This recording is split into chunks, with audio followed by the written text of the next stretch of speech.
පොඩ්ඩක් හිතන්න ඔයාගේ අතේ තියෙන ෆෝන් එක අවුරුද්දකට කී පාරක් සිස්ටම් අප්ඩේට් කරනවද?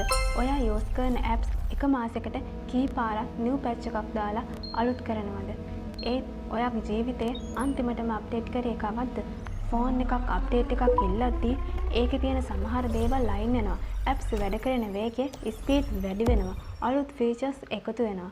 හැබැයි අපි මිනිස්සු විදිහට කරන්නේ මොකක්ද? අපි අවුරුදු 5කට 10කට කලින් අපේ ඔළුවට දාපු පරණ software එකක් තියාගෙන අද වෙනකම් දුවන්න try කරනවා.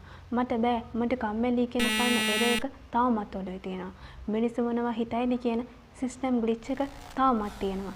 අලුත් ලෝකෙට ගැලපෙන එකම එක new skill එකක්වත් අපි ජීවිතේට එකතු වෙලා නැහැ. ඔයා තාමත් දුවන්නේ පරණ අවුරුදුවල පරණ version එකකින් නම් 2026 අවුරුද්දේ දිනන්න හිතන්නවත් එපා.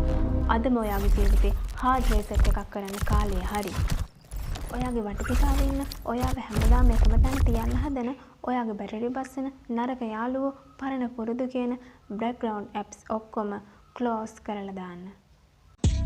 උදේ නැගිටපු ගමන් පැයක් ෆෝන් එක ස්ක්‍රෝල් කරන බග් එක අයින් කරන්න. වැඩ කල් දාන වෛරස් එක ඩිලීට් කරලා දාන්න. හැමදාම රැට නිදා ගන්න කලින් ඔයාගේ ඔළුවට අලුත් දෙයක් දාන්න. අලුත් පොතක එක පිටුවක්, බිස්නස් ගැන එක වීඩියෝ එකක්, නැත්නම් අලුත් ලැන්ග්වේජ් එකක්, ස්කිල් එකක්. අන්න ඒකයි ඔයාගේ ඩේලි පැච් අප්ඩේට් එක. ලෝකෙ දරුණුම දේ පරාජය වීම නෙමෙයි. ලෝකෙ දරුණුම දේ තමයි තාක්ෂණය මෙච්චර වේගෙන් ඉස්සරහට යද්දි ඔයා එකම තැන හිර වෙලා ආවුද්දේට කල්ලිකුත් වෙන මිනිසෙක් වෙන එක. අදම තීරණය කරන්න. පරණ පරාජිත පුරුදු ඔක්කොම ඩිලීට් කරලා ඔයාගේ ජීවිතේ new version එක අදම load කරගන්න. Stop running on old software. Upgrade your mindset. Upgrade your life.